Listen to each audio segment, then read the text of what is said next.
Merry Christmas, Happy Hanukkah, Happy Kwanzaa, Feliz Navidad. Like, guys, happy holidays.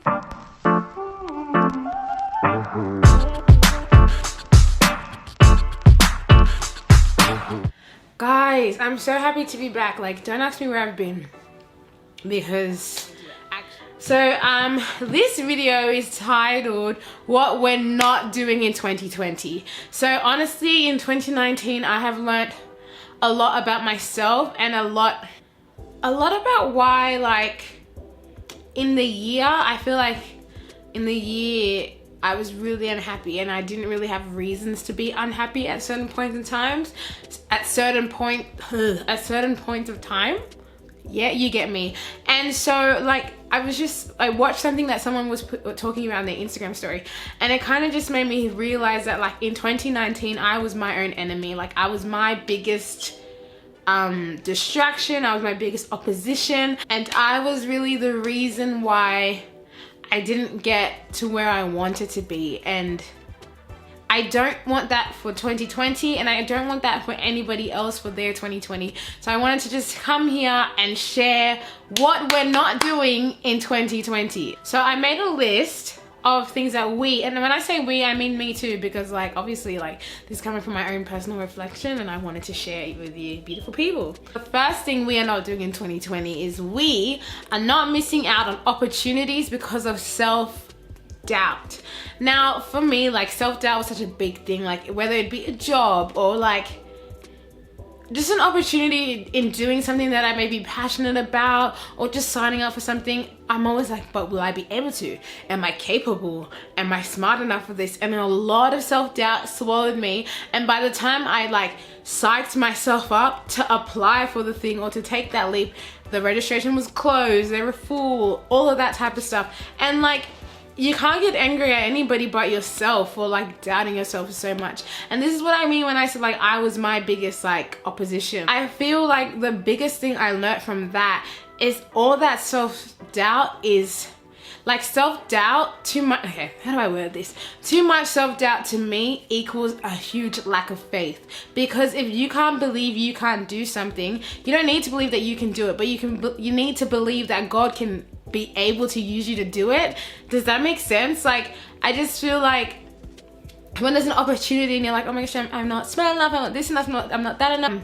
Like, no, you were created in the image of God. Like, so if you feel like you can do something, have some confidence in yourself. Say, look, I'm not sure about this, but I'm just gonna apply, and God, if it's for me, let it be for me, and God, if it's not for me, don't give it to me. But I feel like because of self-doubt this year, I allowed myself to miss out on so many things, and now I'm like, crying. But, like, what can I do about it? Now I've learned from that, and I know that not even in 2020, from this day forward, like, I'm not gonna let self-doubt rule me, and I don't think you should let self-doubt rule you either, because I'm telling you, you is kind, you is smart, you is important, and you don't need to bring yourself down. Like, why think you're not capable of it if you haven't even tried it? Like, honestly, God will give you the strength, God will give you the smarts, God will give you the fitness, like, whatever you need for that role. If it's for you, He'll give it to you. But you've missed out on making friends, you've missed out on advancing your dreams, you've missed out on career advancement,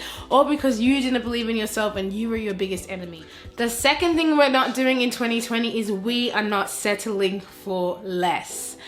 And when I say that, I feel like I personally, like, I feel like one thing I've done in 2019 is I've been like, I could have this, but I'm just gonna go for this. Like, I've just settled for less time and time again, and I think that links into that self-doubt. But, like, I've just kept settling for less over and over again, because it's like almost the thing of, I don't think I deserve more. And I feel like if you're in that mental state, we really gotta help each other. We gotta get out of there, because you do deserve more. If it's there, reach for it.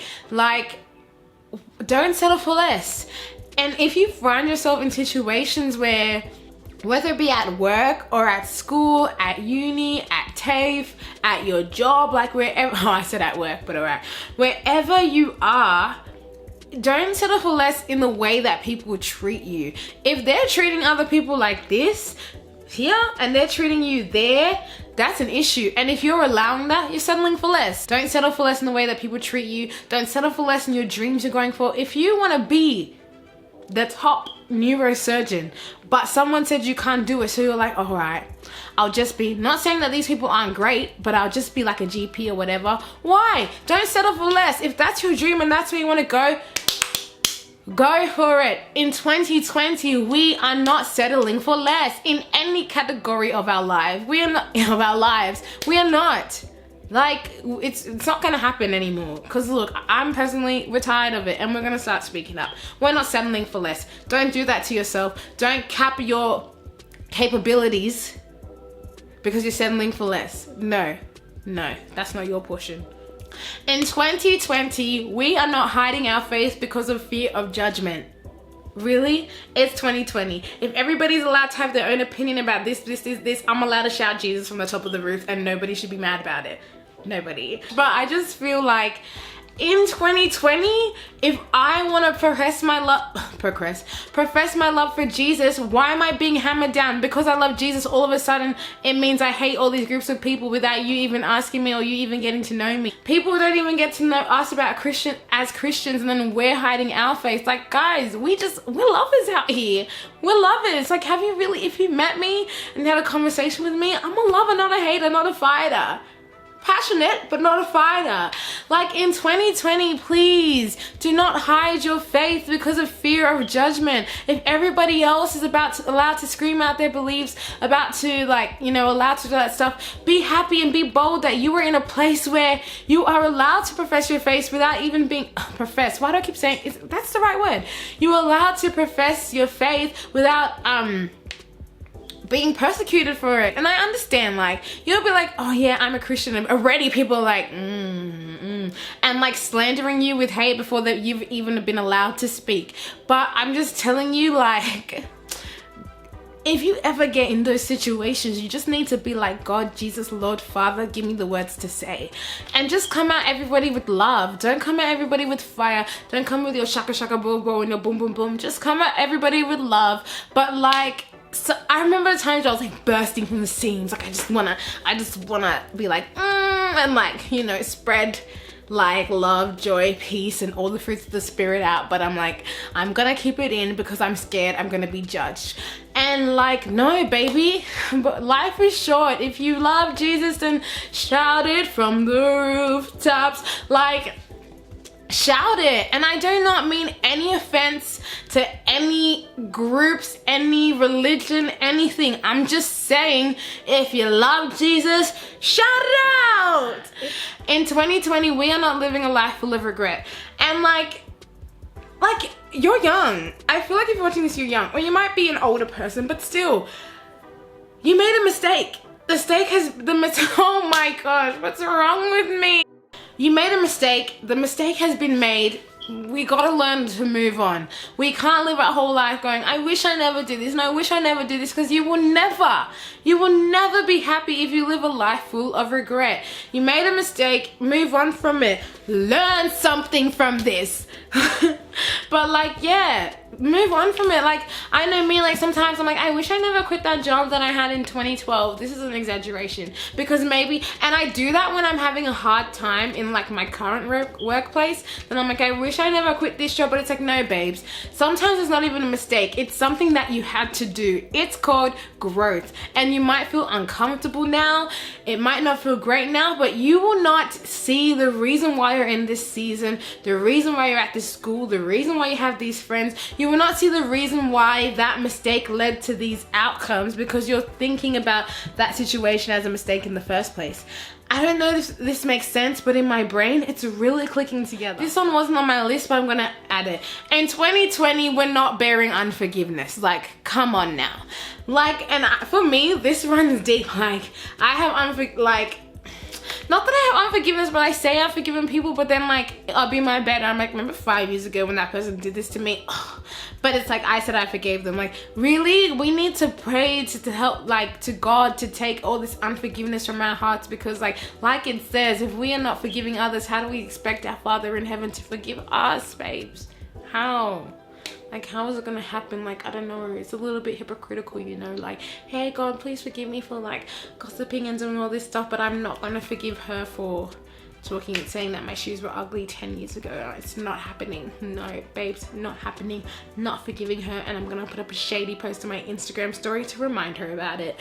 Like, no, like, unforgiving is hard, and I don't know what pain that person put you through, and I don't know what pain they're still putting you through, but I'm not even saying forgive them for them. Forgive them for you. Forgive them for your peace of mind, for your sleep at night, and it can be a process. I'm not saying that you need to forgive them on the spot, because like I said, I don't know what pain they put you through or what pain they are currently putting you through, but forgive them. Try and even start that process of forgiveness. And I don't know how long I don't know. I'm trying to make this really inspirational and motivational video, and my mouth and my tongue and my saliva and all this whole system is not letting me be great. Really. But yeah, I don't know how long that process is gonna be. I don't know how long that's gonna take, but all I know for a fact is like the unforgiveness that I harbored really affected me as a person, and also how I was treating other people, how I was building relationships, and yeah. So I just wrote a list of some things, just a couple, just like 4 things that we are doing in 2020, all right? In 2020, we are living our best lives. And by living our best lives, I don't necessarily, unless this is your version of your best life, I don't necessarily mean like partying or like that type of stuff, but I mean like living your best life as in like taking those opportunities, chasing your dreams, making meaningful relationships, setting goals and accomplishing them. Like, we're living our best life in that way. Traveling, adventuring, like that's how we're living our best life in 2020. Doing the things that make us happy and that also put a smile on the face of the people around us, because like it's not all about, you know, me, but like that's what we're doing in 2020. That's how we're living our best life. We're chasing those dreams, all right? Honestly, we're getting stronger in our faith. Like, we are living our best lives in 2020. The biggest thing and the last thing, well, there's more things, but the last thing I'm going to talk about what we're doing in 2020 is, in every situation we will be thinking, what would Jesus do? Like, in terms of how we respond to certain situations, how we respond to how people treat us, how we respond to things in our lives that may be seen as a meltdown, how we respond to even just giving sympathy to another person. Like, I feel like in every situation we need to be thinking, what would Jesus do? And like, if that's not your beliefs, you need to be thinking and responding in every situation with love. Standing your ground, but responding with love. That's just like a really important thing. That's something that sometimes when I feel like I'm overreacting or I'm getting rude, because sometimes I can, I'm a very nice bubbly person, but if you like rub me the wrong way, or if I'm not in the right mood, I can come across as a little bit rude or like maybe uptight. Like it's a rare occurrence in public, it's a rare occurrence, but I need to start thinking, what would Jesus do? And like stop always getting on the defense, and like realizing that life would be so much better if I just, you know, was like a bit more optimistic and just showed people a bit more love and a bit more compassion and just was a bit more joyful. Like, I'm already a pretty joyful person, but I think I could top it up a notch. But yeah, in 2020, in every situation you find yourself in, just be thinking, what would Jesus do? And I'm sure you will make your way through it. Before I go, I just wanted to send love to anybody who is not having a happy holidays, or this holiday season is a really tough period for them. I just wanted to know that we acknowledge you, sending you love and sending you prayers, and hoping that you're just surrounded by some family who could help you get through this time, or surrounded by some friends. And just know that there are people out there thinking of you, loving you, and praying for you. That's the end of the video. I will hopefully see you guys next week, whether it be one of the videos I have stashed up on my laptop but I have not edited yet. I will hopefully see you guys. Thank you for the continuous support, even though I'm not here. Thank you to the people who are like, when are you gonna make another video? You know, it makes a girl feel good. So thank you very much, and I will see you next time. Please don't forget to subscribe, like, and share this video. Once again, Merry Christmas, Afisha Pa, happy holidays, happy safe New Year, happy Hanukkah, happy Kwanzaa, and Feliz Navidad. Bye!